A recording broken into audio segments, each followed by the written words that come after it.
नमस्कार, मैं रवि प्रकाश और आप देख रहे हैं पब्लिक लाइव।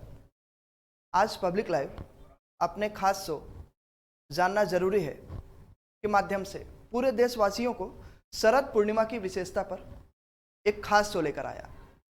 शरद पूर्णिमा क्यों खास है, शरद पूर्णिमा के दिन पूजा किस विधि विधान से करनी चाहिए और शरद पूर्णिमा से जुड़ी बहुत सारी पौराणिक कथाओं को आज हमारे साथ जो खास शख्स मौजूद होंगे हम इन पर बात करेंगे। कहते हैं कि आज ही के दिन माँ महालक्ष्मी जी का जन्म हुआ था और आज ही के दिन एक और ऐसी मान्यता है कि माँ महालक्ष्मी विष्णु जी के साथ गरुड़ की सवारी से पृथ्वी पर आती हैं। तो आइए इन सब बातों पर हम और ज़्यादा जानकारी लेंगे। हमारे जो आज के खास मेहमान हैं पंडित ऋषिकांत मिश्रा जी, जो कि एक ज्योतिषाचार्य जी भी हैं। सर, बहुत बहुत स्वागत है आपका हमारे चैनल पब्लिक लाइव पर। जी, जय माँ पीताम्बरा। सर, आज हमारे देश के लोगों को बताइए क्या विशेषता है शरद पूर्णिमा की। गुरु जी, शरद पूर्णिमा की विशेषता क्या क्या है और इसका पौराणिक कथाओं में क्या क्या लेख मिलता है। आश्विन मासे शते पक्षे निशीथि व्यापनी, जो आश्विन शुक्ल पक्ष में पूर्णिमा निशीतकालीन होती है उसे शरद पूर्णिमा के नाम से जाना जाता है। आज के दिन माँ लक्ष्मी का पौराणिक विधान के साथ वैदिक रीति के अनुसार, लोकाचार के अनुसार माँ भगवती का पूजन किया जाता है। पुराणोक्त मान्यता के अनुसार इस पूर्णिमा को कोजागरी नाम से भी हम जानते हैं, क्योंकि अहोरात्रि घर दीप प्रज्वलितम धन ऐश्वर्य प्राप्ति हेतवः ऐसा बताया गया है कि आज के दिन अर्थात आश्विन शुक्ल पक्ष जिस दिन रात्रिकालीन शीतकालीन पूर्णिमा प्राप्त हो, उस दिन माँ भगवती लक्ष्मी का विधिवत पूजन करना चाहिए, जिससे पूजन करने से धन ऐश्वर्य की प्राप्ति होती है। जो व्यक्ति धन धान्य की प्राप्ति के लिए आज के दिन माँ लक्ष्मी की आराधना करता है, उसका एक छोटा सा विधान बता दे जो आजकल गृहस्थ लोग कर सके। वैसे विधान तो बहुत बड़ा होता है, तो छोटा सा एक विधि विधान आपको हम बता रहे हैं, जिससे ये देश के समस्त संसार के लोगों को कल्याण करने वाला पूजन होगा। सर्वप्रथम एक पीढ़ा ले लें, पाटा ले लें, उस पर लाल वस्त्र बिछा लें। लाल वस्त्र बिछा करके हल्दी से सुंदर सा अष्टदल कमल बनावें। उस अष्टदल कमल पर माँ लक्ष्मी की प्रतिमा, माँ लक्ष्मी की फोटो, माँ लक्ष्मी का कोई भी चित्र स्थापित करें और माँ लक्ष्मी के सामने सुंदर एक दीपक जलावें। दीपक गाय का घी का हो तो अधिकतम है, और फिर आजकल जो मार्केट में मिल रहा है इस घी का भी उपयोग कर सकते हैं, क्योंकि शुद्धता का तो हर जगह प्रतीक माना ही जाता है। उस घी को अखंड दीपक में भर दें, रक्षा सूत्र अर्थात कलावा की बत्ती बना दें और दीपक को जला करके दीपक का पूजन करें। गंध अक्षत पुष्प अर्पण कर दें।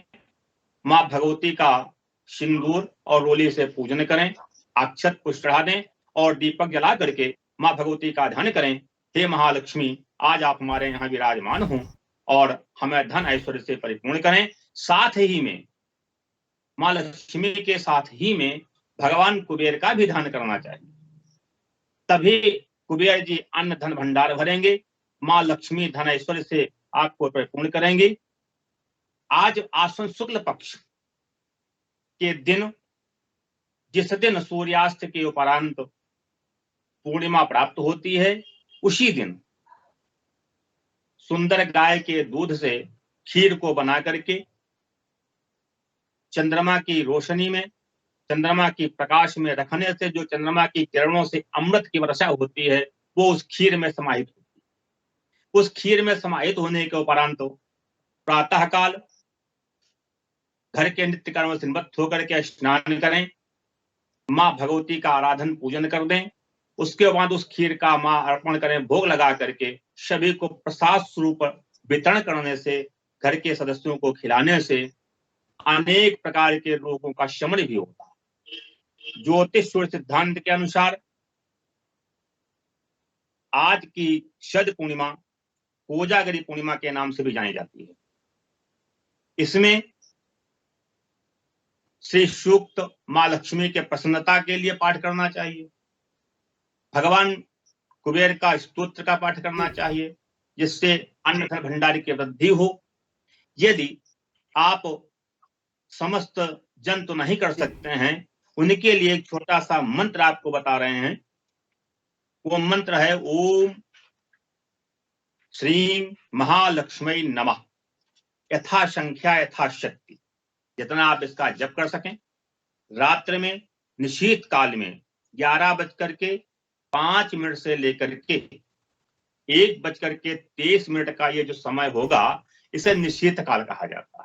इसी निशीत काल में समय में भगवान चंद्रदेव के माध्यम से अमृत की वर्षा की किरणों के माध्यम से उस खीर में समाहित होते हैं, और जिस समय मां लक्ष्मी की प्रसन्नता होती है उसी समय यह काल होता है। इसी काल में मां लक्ष्मी का मंत्र जप करें और कुबेर भगवान का मंत्र जप, ओम कुबेराय नमः, इस मंत्र का जप करें। जो व्यक्ति संस्कृत का अध्ययन करते हैं या संस्कृत में पाठ कर सकते हैं, वो श्री सूक्त की 16 आवृत्ति पाठ करें। उसके उपरांत यदि थोड़ा सा मां लक्ष्मी के प्रति घी और कमलगट्टे से थोड़ा सा हवन भी कर सकते हैं, अति कृपा प्राप्त होगी। भगवान कुबेर के मंत्र का और स्तोत्र का जप करें। इनके लक्ष्मी और कुबेर के स्तोत्र से पाठ जप करने से आपके घर में धन ऐश्वर्य की वृद्धि होगी, अन्न धन भंडार भरेगा और किसी प्रकार के रोग की संभावना नहीं रहेगी, रोगों का शमन होगा। ऐसी मां लक्ष्मी से प्रार्थना करें और रात्रि भर जागरण करें, रात्र भर घी का दीप। जी गुरु जी।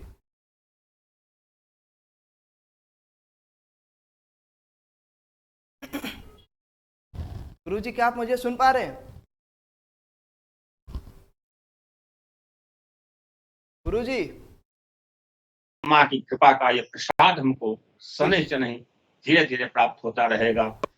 इसके साथ में माँ भगवती के स्तोत्र के द्वारा माँ की आराधना कर लेते हैं। चलिए पंडित जी, एक छोटे से मंत्र के द्वारा महालक्ष्मी नमस्तुभ्यम नमस्तुभ्यम सुरेश्वरी, हरिप्रिय नमस्तुभ्यम नमस्तुभ्यम दयानिधे, नमस्तेस्तु महामाये श्रीपीठे सुरपूजिते, शंख चक्र गदा हस्ते महालक्ष्मी नमोस्तुते। इस प्रकार मां लक्ष्मी की प्रार्थना कर लें।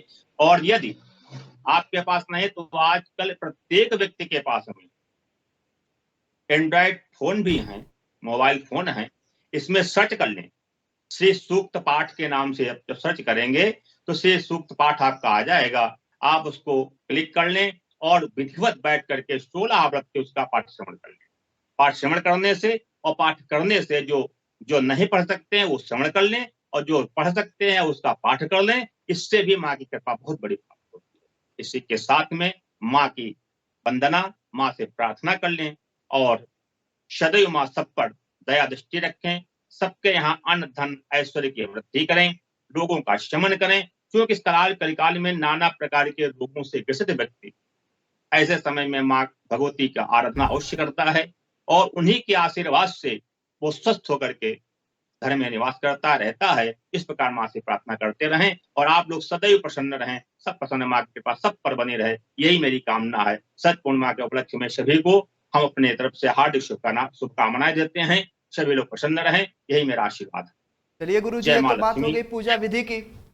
अब आप शुभ मुहूर्त भी बता दीजिए, कितने बजे का है शुभ मुहूर्त? शुभ मुहूर्त माँ भगवती का निश्चित काल होता है, रात्रि में 11:05 से 1:23 तक का रहेगा समय।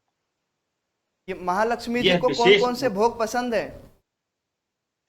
महालक्ष्मी को आप मेवा का भोग लगाओ, जैसे मेवा में अखरोट है, काजू है,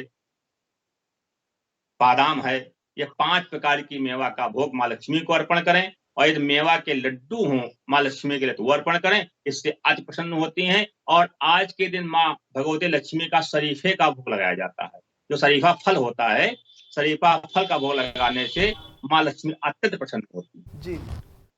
लेकिन अब इस समय दुर्लभ है, मिल नहीं सकता रात्रि के समय सबको, तो उस फल का ही ध्यान कर लें और जो अनार का फल हो घर में तो अनार का फल चढ़ा दें, रक्त पुष्प हो रक्त पुष्प अर्पण कर दें। इस प्रकार से माँ भगवती को श्रद्धा पूर्वक जो भी आप अर्पण करेंगे माँ भगवती स्वीकार करेंगे और वो आप पर कृपा अवश्य करेंगे। जब आप उनका ध्यान करेंगे, याद करेंगे तो अवश्य वो आपके ऊपर दया करेंगे। क्योंकि आप एक ज्योतिषाचार्य भी हैं, तो हम ये जानने की कोशिश करेंगे कि ज्योतिष के हिसाब से, ज्योतिष के मुताबिक किन राशियों पर सबसे अच्छा प्रभाव रहने वाला है। महालक्ष्मी की कृपा से मेष राशि से लेकर के मीन राशि के जातकों के लिए जी 12 राशियां हैं। इन 12 ही राशियों के लिए शुभ फल कारक है। लक्ष्मी की कृपा सब पर रहे, जी ऐसा हमारा ज्योतिष सिद्धांत बताता है और हमारे देश के लिए कल्याणकारी होगा। परंतु कुछ ग्रहों की वक्रगति चाल के कारण महालक्ष्मी जी को प्रसन्न कैसे करें पंडित जी? महालक्ष्मी प्रसन्न करने के लिए आप उनका पूजन करें, माँ भगवती का विधिवत पूजन कर लें और माँ का दीपक ही केवल जला दे तब भी माँ प्रसन्न हो जाती है। परंतु रात्रि भर भी पूर्ण बता चुके हैं कि रात्रि भर माँ का घी का दीपक जला दें और सामने बैठ कर माँ का ध्यान करें। सबसे बड़ी प्रसन्न करने का एक तरीका यही है। पौराणिक कोई कथाओं में विशेष पूजा नहीं होती पंडित जी, पौराणिक कथाओं में एक जिक्र हमेशा होता है, खीर का अमृत बन जाना।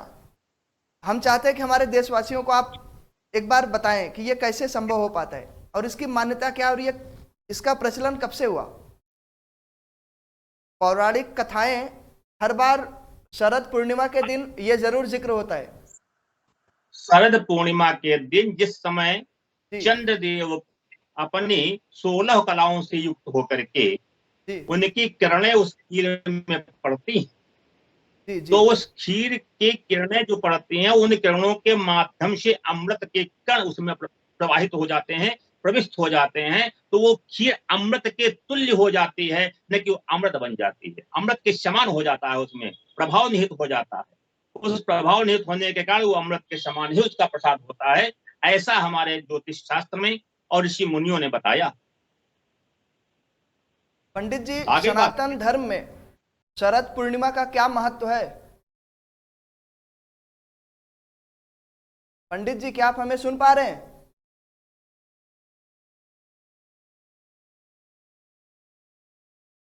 पंडित जी,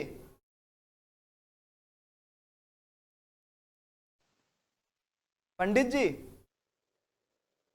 हाँ, बताएं बोलिए। सनातन धर्म में शरद पूर्णिमा का क्या महत्व है? सनातन धर्म हमारा एक प्राचीन धर्म है जी। और शरद पूर्णिमा तब होती है जब भगवान भास्कर तुला राशि में प्रवेश कर जाते हैं, तो शरद ऋतु प्रारंभ होती है। इन 2 ऋतुओं में शरद ऋतु मानी जाती है। इसी शरद ऋतु के जब अंतोगत्वा जब उसका निस्तारण होने वाला होता है, राशि परिवर्तन होने वाला होता है, तो शरद पूर्णिमा का जो अंशों के आधार पर उसका महत्व है। तो इस समय तुला राशि में भगवान सूर्य भास्कर प्रवेश कर गए थे और वो तुला राशि में चल रहे हैं। तुला राशि में शरद पूर्णिमा शरद ऋतु के कारण ही इसी के दिन से ही हमारे ज्योतिष शास्त्र में शरद पूर्णिमा का समापन होता है। अंत में संक्रांति के आधार पर भी शरद पूर्णिमा का इतना महत्व सनातन धर्म में है कि इसके दिन जो भी कार्य किया जाए इसमें सर्वसिद्धि प्राप्त करने का योग बन जाता है। पंडित जी, किन विशेष बातों का ध्यान रखा जाए शरद पूर्णिमा के दिन? शरद पूर्णिमा के दिन विशेष ध्यान ये रखा जाए कि शुद्धता और पवित्रता का विशेष ध्यान रखें। नंबर 1 बात, असत्य भाषण न करें और घर में साफ सफाई रखें, सुंदर वस्त्रों को पहने, साफ सफाई रखें, दांत इत्यादि साफ रखें, किसी से आज के दिन ऋण न लें अर्थात कर्ज न लें, कुछ अंश अपने कमाई का माँ भगवती के प्रति अर्पण करें या कुछ उसमें से दान करें। इस प्रकार की सावधानी अवश्य रखनी चाहिए। विशेष करके किसी से आज के दिन ऋण नहीं लेना चाहिए। मानव कल्याण के लिए शरद पूर्णिमा कितना जरूरी है? क्या महत्व रखता है मनुष्य के जीवन में परिवर्तन लाने के लिए शरद पूर्णिमा? मनुष्य के लिए शरद पूर्णिमा का एक सात्विक विचार उत्पन्न करने वाली। जी आप सात्विक विचारधारा से माँ भगवती का आराधना करेंगे जी जी तो सात्विकता आपके अंदर जागृत होगी, सत्कर्म की ओर आप प्रवृत्त होंगे, दुष्प्रवृत्ति से आप दूर होने के आपके अंदर भाव जागृत होंगे, किसी को कष्ट न पहुंचावें, किसी के प्रति हम बुरा भाव न रखें, अपने मन में ईर्ष्या का भाव न रखें, माँ भगवती से सबके कल्याण की प्रार्थना करें।